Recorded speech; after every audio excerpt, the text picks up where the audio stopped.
Assalamu alaikum everyone. Am I audible to you all? मेरी आवाज आ रही है आप लोगों में सबको?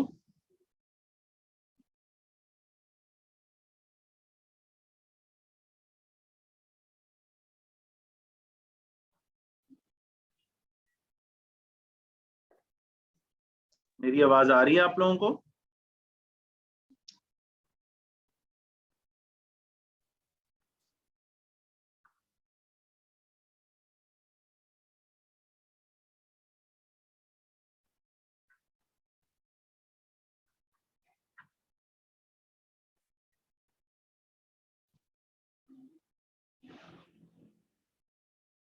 बोर्ड नजर आ रहा है आप लोगों को? आवाज आ रही है? काइंडली मुझे इन्फॉर्म करें so I can continue the lecture. Okay, कहीं भी कोई भी डिस्टरबेंस हो just put off your mic और आप बता सकते हैं या चैट में लिख सकते हैं। बेहतर है माइक को अगर पुट ऑफ करके बता देंगे तो ज्यादा इजी हो जाएगा। Okay, so the topic for today is root caries. ठीक है, बहुत ही छोटा सा, बहुत ही आसान सा टॉपिक है, but I will try to deliver in such a way कि आपके सारे कॉन्सेप्ट्स क्लियर हो जाएं।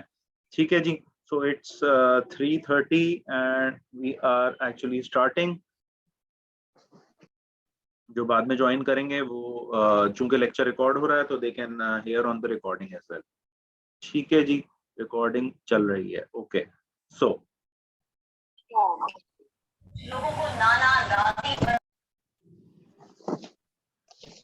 ओके, सबसे पहले बात करते हैं व्हाट इज रूट कैरीज।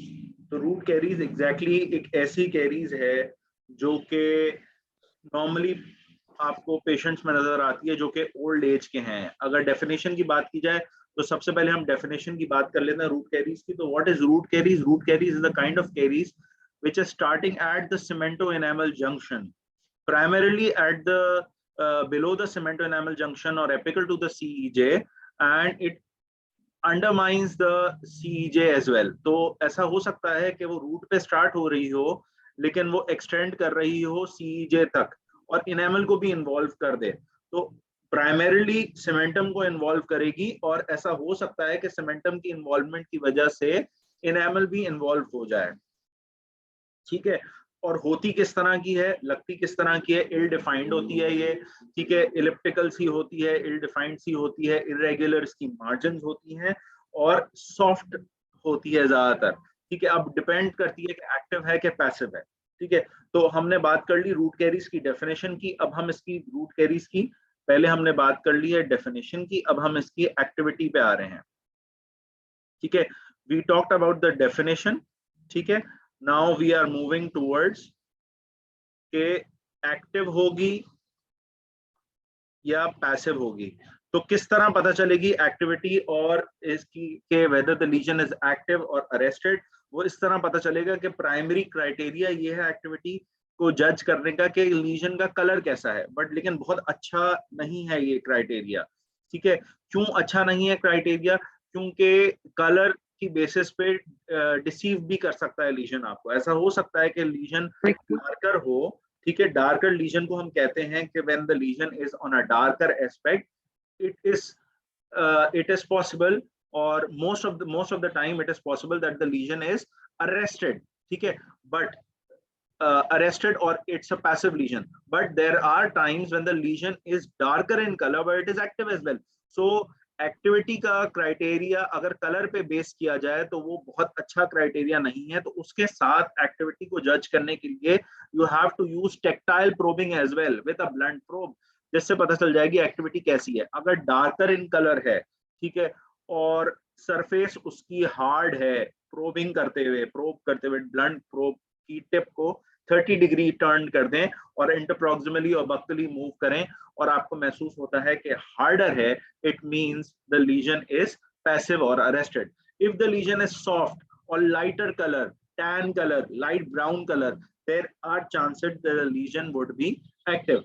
तो पहला सवाल अगर आता है what is root caries, how will you assess whether the lesion is active और पैसिव? ठीक है, तो आपने ये बता देना। इसके अलावा एक्टिव लीजन की कुछ कैरेक्टरिस्टिक्स हैं जैसे नॉर्मली होती हैं। पेशेंट की ओरल हाइजीन बहुत अच्छी नहीं होती है एक्टिव लीजन में। प्लाक डिपॉजिटेड होगा कैरियस लीजन के पास, एज कंपेयर टू पैसिव या अरेस्टेड लीजन, वहां पे प्लाक नहीं होगा, पेशेंट की हाइजीन अच्छी होगी। लगता है ऐसा है जैसे पैसिव लीजन, जो अरेस्टेड लीजन होते हैं, वो एक टाइम आता है पेशेंट की लाइफ में जिस वक्त वो पेशेंट ओरल हाइजीन मेजर्स नहीं फॉलो कर रहा होता, फिर उसको किसी ने बता दिया होता है तो ओरल हाइजीन मेजर्स फॉलो करना शुरू हो जाता है, तो लीजन अरेस्ट हो जाता है। ठीक है, तो हमने जो बात कर ली है वो डेफिनेशन की बात कर ली है, ये बात कर ली कि लीजन एक्टिव हो सकता है, पैसिव हो सकता है। इसके अलावा सारी कैरीज की इटियोलॉजी एक ही होती है। क्या इटियोलॉजी होती है, कोई बता सकता है? सारी कैरीज की इटियोलॉजी एक ही होती है। इटियोलॉजी क्या हो सकती है इसकी? ऑब्वियसली प्लाक है इटियोलॉजी में। ठीक है, और प्लाक क्या होता है? प्लाक एक टेनेशियस फिल्म होती है जो जब आप खाना खाते हैं ऊपर स्ट्रक्चर पर डेवलप, टूथ स्ट्रक्चर पर डेवलप हो जाती है, और प्लाक के अंदर बैक्टीरिया होते हैं और वो बैक्टीरिया फर्मेंट करते हैं डेंटिन को। जब वो बैक्टीरिया डेंटिन को टूथ स्ट्रक्चर को बिल्कुल एग्जैक्टली बैक्टीरियल इन्वेजन होती है, टूथ स्ट्रक्चर को फर्मेंट करते हैं, एसिड्स प्रोड्यूस होते हैं, डीमिनरलाइजेशन शुरू हो जाती है। तो जो भी रूट कैरीज की इटियोलॉजी है that is actually plaque oriented या प्लाक की वजह से। ठीक है, नाउ कमिंग टूवर्ड्स के किस तरह हो रही है, देखें जहां पे कैरीज की बात आती है, नॉर्मली कैरीज की सिंपल जो कैरीज हो रही होती है उसकी इटियोलॉजी सिंपलिस्टिक होती है बहुत ज्यादा, कि पेशेंट की हाइजीन पुअर है, या पेशेंट का प्लाक इंडेक्स बहुत ज्यादा है, या पेशेंट बहुत ज्यादा स्वीट एंड डाइट ले रहा है, स्वीट बहुत ज्यादा है उसकी डाइट में, ऐसी स्वीट्स हैं जो जिनको ऐसे कार्बोहाइड्रेट्स हैं जिनको मेटाबोलाइज आराम से किया जा सकता है। बट जहां पे रूट कैरीज की बात आती है तो we have to tell that the cause aetiology is multifactorial, बहुत सारे रीजंस की वजह से हो सकती है।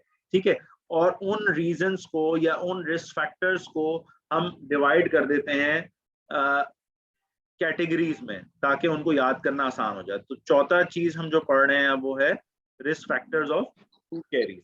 अच्छा, risk factors of root caries को आपकी किताब में टोटल 23 रिस्क फैक्टर्स लिखे हुए हैं।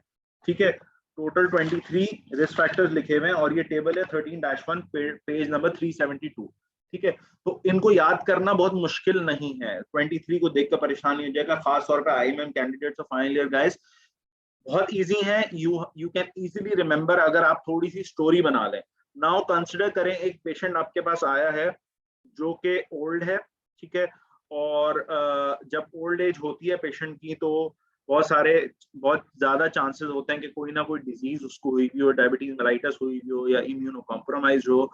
तो एक ऐसे पेशेंट में तो आप ऐसे पेशेंट को दिमाग में एनालाइज करें और रिस्क फैक्टर्स नोट कर लें। ठीक है, मैं रिस्क फैक्टर जो मैंने याद किए थे वो मैंने डेंटल अपडेट के आर्टिकल के याद किए थे, किताब के भी याद किए थे, बट मुझे वो ज्यादा इजी लगे थे, तो उसमें आर्टिकल में इन्होंने 3 में डिवाइड कर दिया है रिस्क फैक्टर्स को।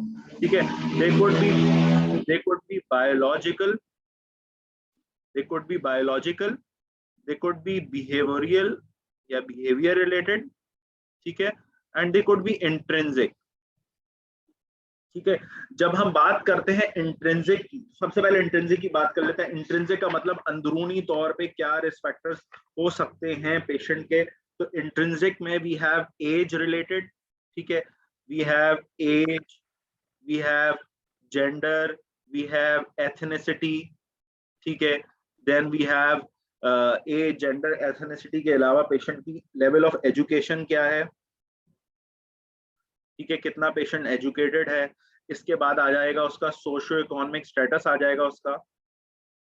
ठीक है, सोशियो इकोनॉमिक स्टेटस कैसा है।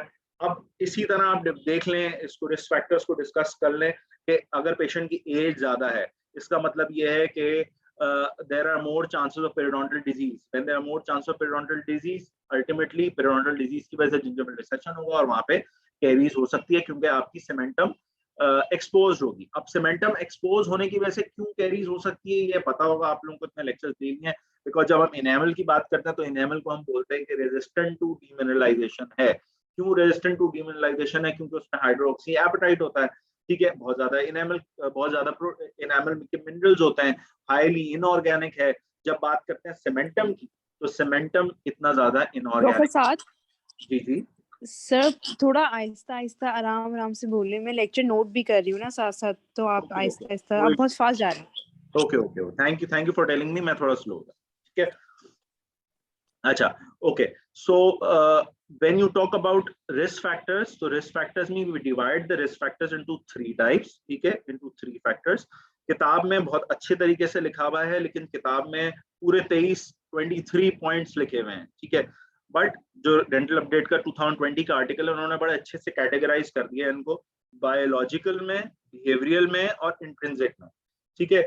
We talked about intrinsic because बहुत आसान है इंट्रिंसिक को डिफाइन करना। इंट्रिंसिक का मतलब कि क्या उसके साथ वो प्रॉब्लम्स हैं जो कि उसके उससे रिलेटेड नहीं है, उसके अंदरूनी प्रॉब्लम्स हैं जिनका कोई जिनको कोई अफेक्ट नहीं हो सकता। दैट इज एज, पेशेंट की एज ज्यादा है, ठीक है।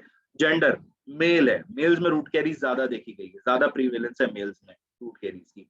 देन वी हैव एथनिसिटी, ठीक है, जो भी एथनिसिटी से बिलोंग करता है वो। Education, low level of education है, इसका मतलब जब लो लेवल एजुकेशन है, इसका मतलब उसकी उसकी प्रायोरिटीज कम होंगी, ठीक है, वो इतना एजुकेटेड नहीं होगा, वो डेंटिस्ट को शायद विजिट ना करे, ठीक है, वो शायद उन चीजों की तरफ ना जाता हो जिन चीजों की वजह से उसको पता चले कि हाइजीन कोई चीज होती है। सोशियो इकोनॉमिक स्टेटस कम है, सोशियो इकोनॉमिक स्टेटस जब कम होगा तो जाहिर सी बात है इतने पैसे ही नहीं होंगे कि डेंटिस्ट के पास विजिट कर सके, ठीक है।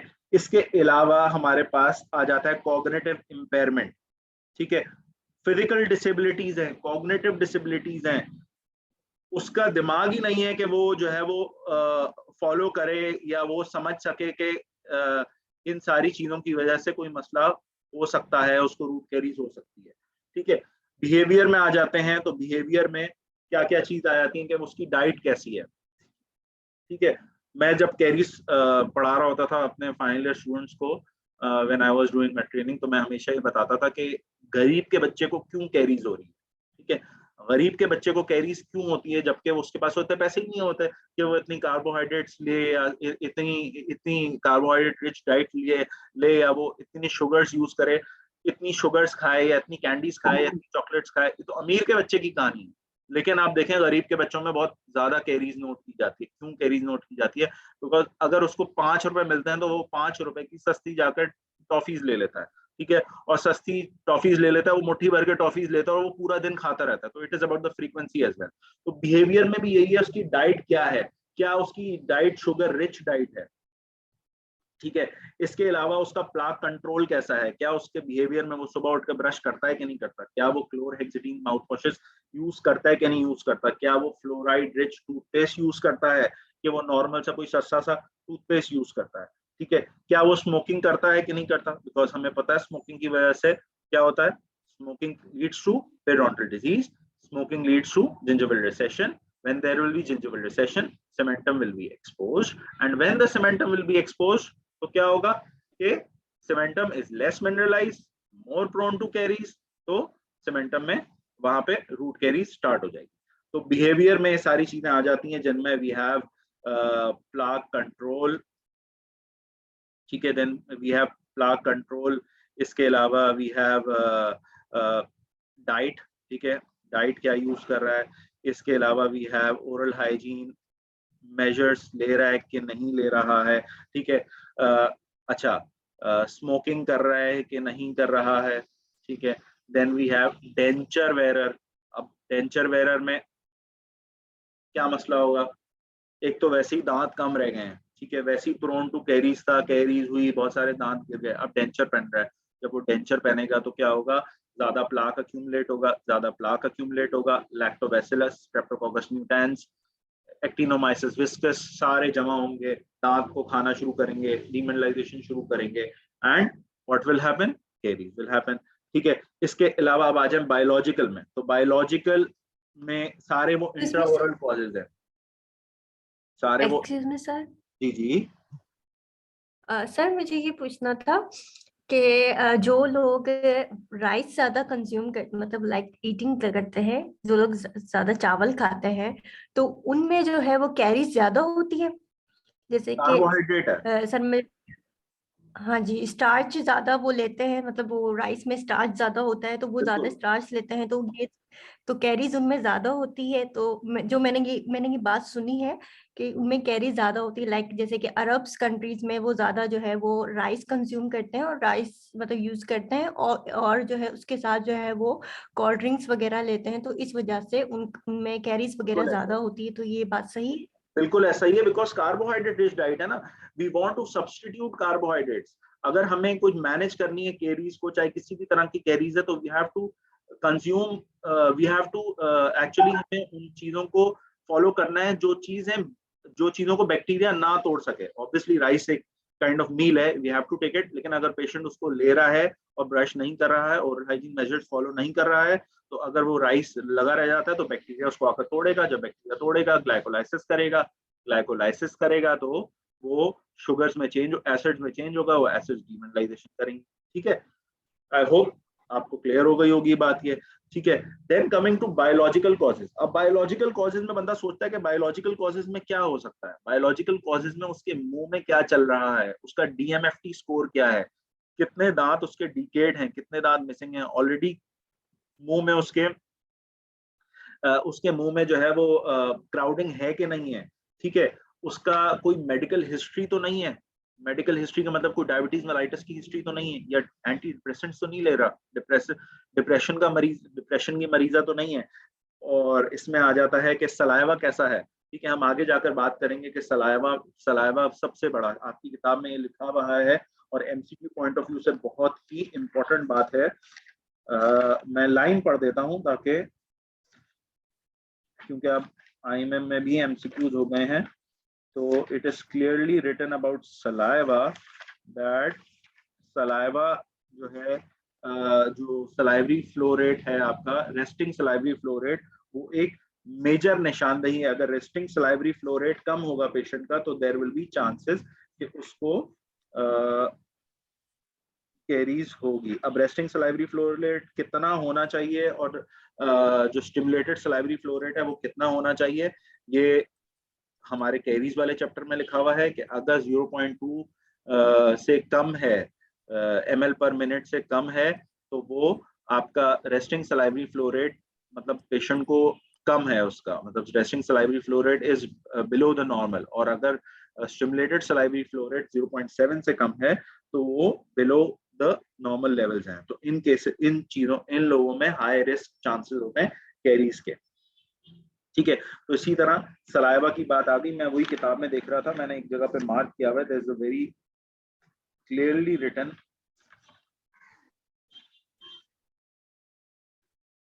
खैर मुझे मिलेगा तो मैं आप लोगों को वो कर दूंगा, बट सलाइवा का मेजर इफेक्ट है। ठीक है, इसके अलावा अगर बायोलॉजिकल में, मैंने बताया आपको क्या क्या कॉजेज आ जाएंगे बायोलॉजिकल में, उसके आपका क्राउडेड डेंटिशन है। ठीक है, पास्ट कैरीज उसका एक्सपीरियंस होगा, उसकी पास्ट मेडिकल हिस्ट्री होगी, आया डायबिटीज मेलाइटिस है और anything which reduces the saliva.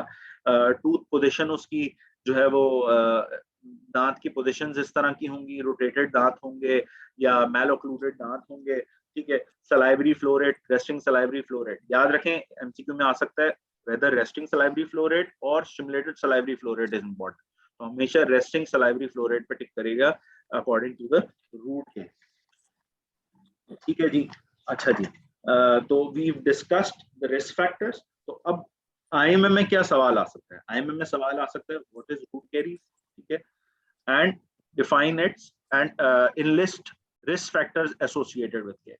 ठीक है, तो ये सारे रिस्क फैक्टर्स आ सकते हैं। इसके अलावा रिस्क फैक्टर्स में कुछ एक्स्ट्रा ओरल रिस्क फैक्टर्स हैं या कुछ सिस्टमिक इन्वॉल्व रिस्क फैक्टर्स हैं जो आपकी किताब में भी मेंशन हुए हैं, जिसमें रेडियोथेरेपी से पेशेंट गुजर रहा है या कोई ऐसी मेडिकेशन ले रहा है जिसने सलाइवा को रिड्यूस कर दिया है, अल्कोहलिज्म कर रहा है वो। ठीक है, इसके अलावा पेरिडोंटल पॉकेट्स हैं। ठीक है, फिजिकल इनेबिलिटीज हैं, कॉग्निटिव इनेबिलिटीज हैं। ये 23 टोटल पॉइंट्स लिखे हुए हैं। मैंने कभी भी सारे पॉइंट्स याद नहीं किए और ना मैं इस तरह रट्टा लगा सकता हूँ। ठीक है, तो मैं हमेशा इसको डिवाइड करके बायोलॉजिकल, बिहेवियरल, इंट्रिंसिक, और एक और मेरी हेडिंग हो जाती है एक्स्ट्रा ओरल। तो आई नो कि अगर आप इस तरह कर लेंगे तो आपके दिमाग में सारे ये पॉइंट्स आते जाएंगे। और एग्जाम में मैंने नोट किया है, मैंने भी पार्ट 2 का एग्जाम किया था, तो उसमें मैंने नोट किया कि you have a lot of things in your mind when you are actually going through your books, तो आप बहुत सारी चीजें स्किम कर रहे होते हैं, वो शायद अगर आपसे डायरेक्टली कोई पूछे तो आपको याद नहीं होंगे, ठीक है। लेकिन जब पेपर में लिखने की बारी आती है, तो अगर किताब में 23 पॉइंट लिखे हुए हैं तो मैं आपको बता सकता हूँ आप 25 पॉइंट आराम से लिख सकते हैं, ठीक है।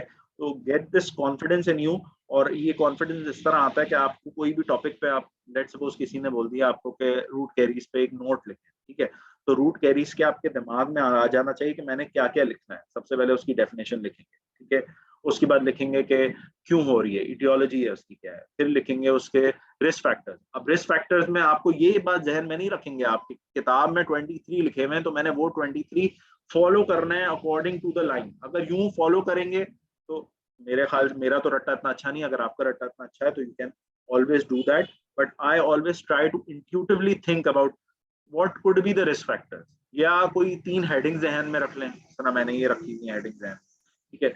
या फिर आप इसको जो है वो कोई स्टोरी बना लें कि पहले मैं पेरियोडोंटल फैक्टर्स लिख दूंगा रिस्क फैक्टर्स में, कि भाई जिंजिवल रिसेशन है, पेरियोडोंटाइटिस है, पेरियोडोंटल पॉकेट बनी हुई है, ठीक है।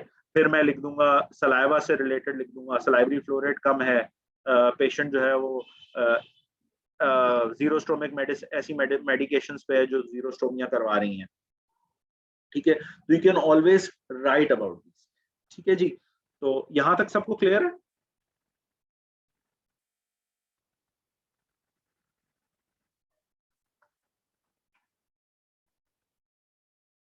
ओके, सो नेक्स्ट हेडिंग हमारे पास आ जाएगी ओरल फ्लोरा, ठीक है। तो सबको पता है कि कैरीज में 2 बैक्टीरिया सबसे ज्यादा इंपॉर्टेंट होते हैं, ठीक है जी। 2 बैक्टीरिया में स्ट्रेप्टोकोकस म्यूटेंस होते हैं, और दूसरा कौन सा होता है? लैक्टोबैसिलस जबरदस्त, नहीं, एक्टिनोमाइसिस। सही है, सही है। स्ट्रेप्टोकोकस म्यूटेंस और लैक्टोबैसिलस देखें मेजर बैक्टीरिया है, ये मेन बैक्टीरिया। एक्टिनोमाइसिस विस्कस हम बचपन से इनिशिएट पढ़ते करते हुए आ रहे हैं। हैं, हम बचपन से एक्टिनोमाइसिस विस्कस पढ़ते हुए आ रहे हैं, लेकिन एक्टिनोमाइसिस विस्कस साबित शुदा इतना ज्यादा नहीं है, कहते हैं रूट कैरीज में है, तो लेकिन अगर रूट कैरीज के बारे में बात की जाए तो एक्टिनोमाइसिस विस्कस अगर ऑप्शन में हो तो आप लिख सकते हैं ऑप्शन में। वैसे स्ट्रेप्टोकोकस म्यूटेंस और लैक्टोबैसिलाई मेन बैक्टीरिया है, और एक्टिनोमाइसिस विस्कस भी है। रूट कैरीज में ज्यादातर ये ऑप्शन में एक्टिनोमाइसिस विस्कस को करेक्ट करना होता है। हमने ये अपने पार्ट 1 में भी देखा कि एक्टिनो, और फाइनल ईयर में भी देखा कि जो भी एमसीक्यूज आ रहे थे उसमें एक्टिनोमाइसिस रूट कैरीज जब आ जाए तो एक्टिनोमाइसिस विस्कस, जब कैरीज प्रोग्रेशन आ जाए तो लैक्टोबैसिलस, जब नॉर्मल कैरीज आ जाए, कोरोनल कैरीज और क्लूजल कैरीज या क्लास 2 कैरीज, क्लास 1 कैरीज, तो देन स्ट्रेप्टोकोकस म्यूटेंस, ठीक है। अच्छा जी, ओरल फ्लोरा में ये 3 बैक्टीरिया इन्वॉल्व हैं, ठीक है जी। अच्छा, अब एक बात जो बहुत इंपॉर्टेंट है, जो किताब में भी मेंशन है, छुपी छुपी मेंशन है, वो ये है कि जरूरी नहीं है कि जिंजिवल रिसेशन, यानी कि आपका जो जिंजिवा सर्वाइकल लेवल पे जो जिंजिवा मौजूद होता है वो एपिकली माइग्रेट कर जाए, ठीक है, दैट मींस जिंजिवा रिसीड हो जाए, तो वहां पे सीमेंटम एक्सपोज होगी, कैरीज होगी। जरूरी नहीं है कि ये जिंजिवल रिसेशन ही होगा तो होगी, ठीक है। ऐसा भी हो सकता है कि अटैचमेंट लॉस हो जाए पेशेंट की, ठीक है, क्लिनिकल अटैचमेंट लॉस हो जाए और जिंजिवल रिसेशन ना हो, ठीक है, अटैचमेंट लॉस हुई है, पेरिडोंटल पॉकेट बनी हुई है। तो ये वाले जो कैरियस लीजन्स होता है ना, जिनमें पेरिडोंटल पॉकेट बन जाती है और वो जिंजिवा कवर कर रहा होता है उनको, या जिंजिवा से बहुत करीब होते हैं, वो सबसे ज्यादा मुश्किल होता है उनको रिस्टोर करना, ठीक है। तो जरूरी नहीं है कि अटैचमेंट लॉस होगी, जरूरी नहीं है कि जिंजिवल लॉस होगी तो ये रूट कैरीज होगी। ऐसा भी हो सकता है कि आपकी जिंजिवल रिसेशन ना हो, ठीक है, पेरिडोंटल पॉकेट बनी हुई हो ड्यू टू अटैचमेंट लॉस, ठीक है, और वहां पे कैरीज हो जाए सब जिंजिवल कैरीज, ठीक है, which is the most difficult type of carries to restore, why, because of its location, ठीक है। अच्छा, इसके अलावा और क्या रिस्क फैक्टर्स हो सकते हैं पेशेंट के? पेशेंट एज ज्यादा है, ठीक है, अगर एज ज्यादा होगी तो जाहिर सी बात है पेरिडोंटल रिसेशन होगी, पेरिडोंटाइटिस के चांसेस होंगे, ठीक है, और उसको हो सकता है। नाउ कमिंग टूवर्ड्स कि किस पैटर्न में आपको मिलती है, ठीक है, पैटर्न क्या होता है रूट कैरीज का, ठीक है। जब पैटर्न की बात करते हैं रूट कैरीज के, तो पैटर्न में एंटीरियर में एक पैटर्न फॉलो होता है और एक पोस्टीरियर में फॉलो होता है। पोस्टीरियर में जो पैटर्न फॉलो होता है वो posterior teeth to anterior teeth होता है, ठीक है, यानी मोलर्स इन्वॉल्व होंगे, प्रीमोलर्स इन्वॉल्व होंगे और फिर एंटीरियर्स इन्वॉल्व होंगे। लेकिन एंटीरियर में उल्टा होता है, एंटीरियर टू पोस्टीरियर होता है। ज्यादातर मैक्सिलरी एंटीरियर्स इन्वॉल्व होते हैं, फिर पोस्टीरियर इन्वॉल्व होता है। लेकिन मैंडिबल में क्या होता है, पहले पोस्टीरियर टीथ इन्वॉल्व होते हैं यानी मोलर्स, देन प्रीमोलर्स इन्वॉल्व होता है। ठीक है जी, तो ये एक चीज आ गई। और ज्यादातर जो प्रिवेलेंस है रूट कैरीज की that is in maxillary anterior teeth. अच्छा जी, अब जैसे हम सारी डायग्नोसिस करते हैं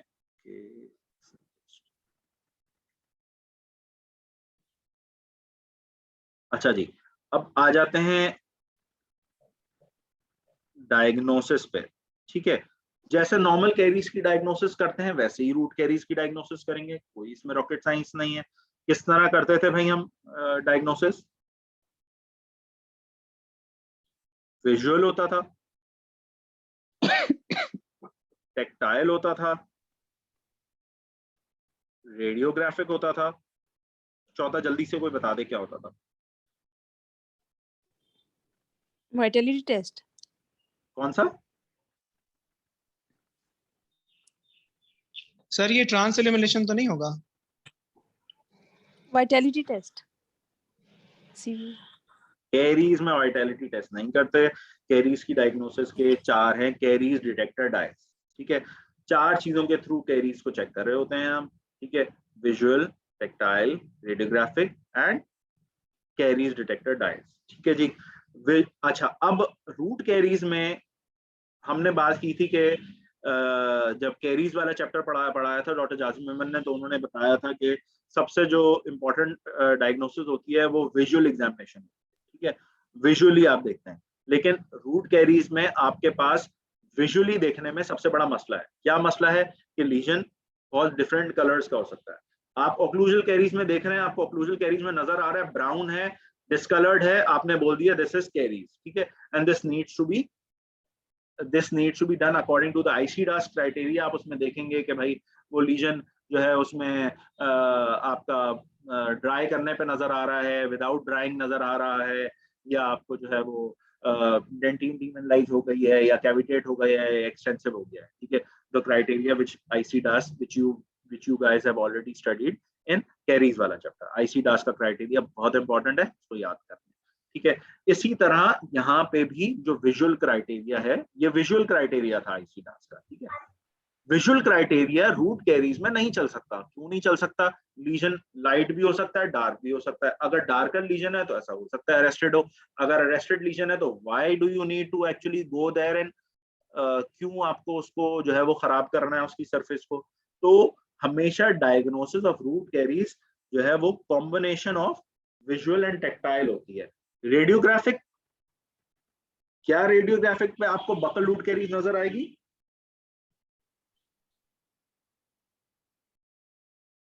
नजर आएगी? नहीं नजर आएगी बकल रूट कैरीज।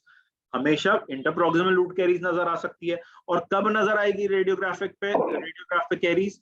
जब वो 30 to 40% डीमिनरलाइज हो चुकी होगी, तब आपको नजर आएगी। ठीक है, तो radiograph not a good method of diagnosing root caries. Obviously जिस तरह आपका प्रोटोकॉल है, obviously you will go with the radiographs. कौन से रेडियोग्राफ्स करवाएंगे, कोई बताएगा? Bite wing. कौन सा bite wing? Occlusal. No, vertical bite. Okay, ठीक है, vertical bite wings. Indicated bite wings indicated है। नॉर्मल भी बाइट विंग करवा सकते हैं आप, वैसे वर्टिकल बाइट विंग्स इंडिकेटेड है पेरियोडोंटाइटिस के पेशेंट्स में, और उन पेशेंट्स में जिन पेशेंट्स में आपको रूट कैरीज नजर आ रही है। किताब में भी लिखा हुआ है आपकी। तो डायग्नोसिस मोर कॉमनली, या डायग्नोसिस अच्छा डायग्नोसिस विजुअल और टेक्टाइल को मिला के होगा। ठीक है, विजुअल एग्जामिनेशन में आप अपनी आंखों से देखेंगे, और टेक्टाइल में आप प्रोब को लेंगे, और प्रोब की जो टिप है, ऐसे ही करेंगे ना, प्रोब की टिप को जाके जहां पे कैरीज होगी वहां पे जोर से स्क्रैच करेंगे, ऐसे ही करेंगे।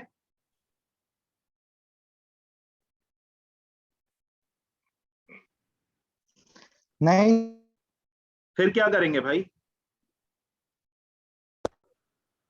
सर, जो बर्ड है ना उसको दांतों के बीच थोड़े से रख के ना उसको कहेंगे थोड़े इस पे वो करो सर, बाइट करो, थोड़े से मुंह बंद रखो इसमें दोनों टीथ को, अच्छा, तो उससे नहीं जी, सेंसिटिविटी नहीं जी, होगा। ऐसा बिल्कुल नहीं करेंगे हम। ठीक है, हम इसको टेक्टाइल एग्जामिनेशन में we will use a blunt probe. ठीक है, और अगर इंटरप्रॉक्सिमली जाना होगा तो प्रोब की टिप को 30 डिग्री पे टर्न करेंगे and we will move interproximally. Keep in mind you are actually diagnosing a root carious lesion. Root carious lesion आपके सर का दर्द बन सकता है अगर आपने इंसिपिएंट लीजन था या शैलो लीजन था और आपने प्रोब चला के उसको स्क्रैच कर दिया, अब वो लीजन एक्टिव हो सकता है. तो नेवर डू दैट. ठीक है, अगर आपको ब्लंट प्रोब नहीं है तो नेवर डू दैट. ठीक है, अगर ब्लंट प्रोब है तो बहुत अच्छी बात है. You can always check the texture, you can always check the contour with a blunt probe. This will aid you in diagnosing the caries. तो 4 चीजें हो गई हमारे पास, विजुअल हो गई, टेक्टाइल हो गई, रेडियोग्राफिक हो गई और कैरीज डिटेक्शन डायज हो गए. अब कैरीज डिटेक्शन डायज में बात करते हैं तो आज की नई रिसर्च के हिसाब से सीमेंटम पे, मैंने उसमें भी बताया था, ये क्लास 5 नॉन कैरियस लीजन में ही बताया था, अभी बता रहा हूँ कि जो सीमेंटम की कैरीज है, जो सीमेंटम पे कैरीज लगी हुई होती है, उसमें कैरीज डिटेक्शन डायज इतने अच्छे नहीं होते. क्यों इतने अच्छे नहीं होते? क्योंकि carries detection dyes demineralised area को भी आपको डाई करके बताएंगे, डीमिनरलाइज्ड एरिया में भी पेनिट्रेट हो जाएंगे और इन्फेक्टेड एरिया में भी पेनिट्रेट हो जाएंगे. वेयर एज जब आप काम कर रहे होते हैं तो आपको कैरीज डिटेक्शन, रूट कैरीज में खास तौर पे you just have to remove the infected dentin and you have to clear the cemento enamel junction. मतलब आपको कॉर्नर वाला एरिया सीमेंटो डेंटिनल जंक्शन को क्लियर करना है. जिस तरह अमीलो डेंटिनल जंक्शन को क्लियर करना है, इस तरह सीमेंटो डेंटिनल जंक्शन को क्लियर करना है. And you can keep the demineralized dentine. Why? Because if you go inside the demineralized dentine, you may touch the pulp or you may go close to the pulp. ठीक है, and patient can develop sensitivity there. तो caries detection dyes are not indicated. लेकिन अगर सवाल आ जाए कि root carries में कौन सा कैरीज डिटेक्शन डाई बेहतर है, तो दैट्स फ्लोरोसीन. ठीक है, फ्लोरोसीन डाई बेहतर है. ठीक है जी. अच्छा जी, तो हमने ये बात कर ली डायग्नोसिस की बेसिस पे. ठीक है, अब किस तरह ये बात को वाजे करेंगे. लेट्स सपोज कि you are sitting on the diagnosis table of your hospital. ठीक है, and house officer is with you. ठीक है, आपने एक पेशेंट को देखा, आपने पेशेंट को सामने बिठाया हुआ था, आपने पेशेंट को देखा, आपने पेशेंट को बोला आप स्माइल करें. स्माइल किया, उसने बोला मेरे यहाँ पे ब्लैक ब्लैक ब्लैक ब्लैक कुछ हो रहा है. ठीक है, आपने अपने हाउस ऑफिसर को बोला go there and examine the patient. ठीक है, आप पेशेंट ने एग्जामिन करते, आप पेशेंट को एग्जामिन करते हुए आपके हाउस ऑफिसर ने बोला सर मुझे ऐसा लग रहा है ये रूट कैरीज है. ठीक है, तो आप उससे पूछेंगे on what guidelines did you diagnose, on what basis did you diagnose this as root carious lesion. तो आपको बोलेगा सर वो कलर था, कलर ऐसा था, तो मैंने डायग्नोस कर लिया कि ये रूट कैरीज है. ठीक है, तो अब आप उससे पूछेंगे अच्छा ये ऐसी रूट कैरीज है कि इसको रिस्टोर करना चाहिए, कि ऐसी रूट कैरीज है कि इसको रिस्टोर नहीं करना चाहिए. मतलब आपके सवाल पूछने का मकसद ये था कि आया ये एक्टिव कैरीज है कि ये अरेस्टेड कैरीज है. तो उसका आगे से जवाब क्या आएगा, सर ये तो मुझे नहीं पता. तो इसके लिए, इस वजह से साइंटिस्ट ने, चूंकि इस चीज को डिफाइन करना था, तो साइंटिस्ट ने एक क्राइटेरिया डेवलप किया. साइंटिस्ट का नाम क्या था, इकस्ट्रैंड एट एल. ठीक है, क्या नाम था, इकस्ट्रैंड एट एल. ठीक है, उसने क्या दी, गाइडलाइंस दी, गाइडलाइंस फॉर रूट कैरीज.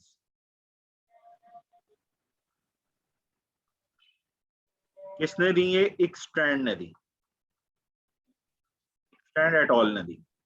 ठीक है जी, इकस्ट्रैंड एट ऑल ने क्या गाइडलाइंस दी, उसने जो गाइडलाइंस दी उसने बोला कि आप 4 चीजें चेक करेंगे और उनको स्कोर करेंगे. ठीक है, अच्छा अब ये नॉर्मली आप अगर आईएमएम कैंडिडेट्स के लिए आप लोगों को लग रहा है किताब में नहीं है, अनइम्पोर्टेंट है, तो keep in mind sometimes you need something to write exam में. अगर आपको कोई चीज पूछ ले कि किस तरह डायग्नोस करेंगे कैरीज को, या रूट कैरीज को किस तरह बताएंगे कि एक्टिव है कि पैसिव है, तो ये आप लिख सकते हैं. ठीक है, तो किन बेसिस पे बताया, हमेशा नमोनिक्स बनाकर याद करें. ठीक है, ECDC. सबसे पहले उसने बोला कि आप टेक्सचर चेक करेंगे, टेक्सचर कैसा है उसका.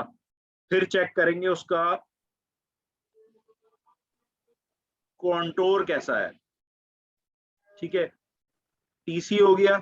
फिर चेक करेंगे आप डिस्टेंस क्या है उसका फ्रॉम जिंजिवल मार्जिन. ठीक है, फिर उसने बोला कि भाई कलर भी चेक करेंगे। तो आपने अपने हाउस अफसर को क्या बोलना है सबसे पहले कि बेटा टेक्सचर चेक करो। टेक्सचर कैसा कैसा हो सकता है? It can be soft, it can be leathery, it can be hard. ठीक है जी, अगर हार्ड होगा तो क्या स्कोरिंग देंगे आप? 0। ठीक है, अगर सॉफ्ट होगा तो क्या स्कोरिंग देंगे आप? 3। अगर लेदरी होगा तो क्या स्कोरिंग देंगे आप? 2। ठीक है जी, कॉन्टोर सर जी। सर ये लेदरी टेक्सचर किस तरह का होगा, कैसे फील होगा? लेदरी टेक्सचर ना सॉफ्ट होता है ना हार्ड होता है। ठीक है, नॉर्मल सीमेंटम को जब आप लगाते हैं नॉर्मल सीमेंटम हार्ड महसूस होती है। जब भी लेदरी टेक्सचर को आप लगाते हैं तो वो एक्सकवेट बहुत ही प्रेशर पे एक्सकवेट होता है, मतलब बहुत ही हार्ड होगा तो वो एक्सकवेट होगा। मतलब अगर नॉर्मली बहुत ही शार्प अगर आपका एक्सकवेटर होगा तो लेदरी को आप उसको पील ऑफ कर सकते हैं। ठीक है, नॉर्मली अगर आप बिल्कुल ही फेरेंगे उस पर तो वो एक्सकवेट नहीं होगा, जबकि सॉफ्ट आप नॉर्मली एक्सकवेटर फेरेंगे और वो सॉफ्ट निकलता रहेगा। तो it is kind of texture. जैसे ऐसे करते जाएंगे पेशेंट्स, आपको पता चलता जाएगा लेदरी कैसा होता है। ठीक है सर। ठीक है जी, तो अच्छा, कॉन्टोर को इन्होंने, कॉन्टोर से इनका मुराद था कैविटेशन। इसमें 1 नहीं है? 0 2 3 1 कहाँ है? नहीं, 1 वन नहीं नहीं इसमें? है, इसमें 1 नहीं है। ठीक है, ओके 0 2 3 है। ठीक है, अच्छा जी, स्कोरिंग है ना, अभी आगे पता चलेगा आपको। ये आगे बोलता है कि 3 से 5 तक अगर स्कोर आता है ना तो द लीजन इज अरेस्टेड। ठीक है, और अगर 6 से 9 स्कोर आता है तो उसका मतलब ये है कि ये लीजन जो है वो एक्टिव है। ठीक है जी, तो कॉन्टोर और कैविटेटेड में दो चीजें आ जाएंगी। एक तो आ जाएगा कि नॉन कैविटेटेड। नॉन कैविटेटेड ये स्मूथ भी हो सकता है और रफ भी हो सकता है। ठीक है जी, और कैविटेटेड,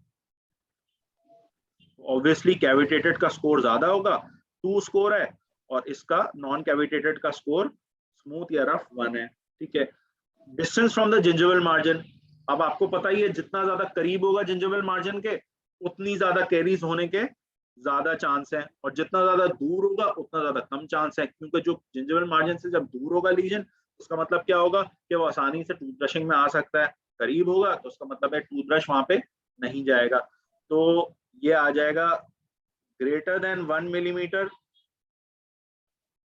फ्रॉम जिंजिवल मार्जिन, स्कोर क्या हो जाएगा? 1, और less than 1 millimetre from gingival margin, score हो जाएगा 2। ठीक है, अब आए थे कलर पे। अब तक तो आपको पता ही चल गया होगा, अगर डार्कर कलर होगा, डार्कर ब्राउन कलर होगा तो स्कोर हो जाएगा 1। ठीक है, इसके लाइट ब्राउन होगा, येलोइश होगा तो स्कोर हो जाएगा 2।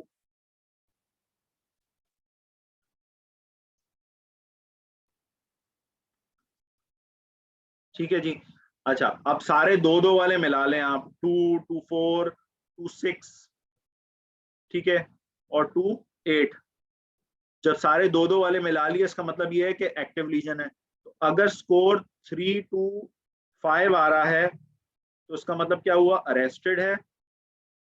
और अगर स्कोर 6 2 9 आ रहा है तो मतलब एक्टिव है। ठीक है जी, नहीं याद रखें, ये पूरी गाइडलाइन एक्सटेंड एटॉल की नहीं याद रखें। जो याद रखना है ना वो TCDC याद रखना है। ठीक है, टेक्सचर, कॉन्टोर या cavitation, distance from the gingival margin of colour, ये बताएगा आपको कि लीजन एक्टिव है कि नहीं है। ठीक है जी, टेक्सचर सॉफ्ट होगा, एक्टिव है। कॉन्टोर कैविटेटेड होगा। अच्छा हाँ, बहुत इंपॉर्टेंट बात,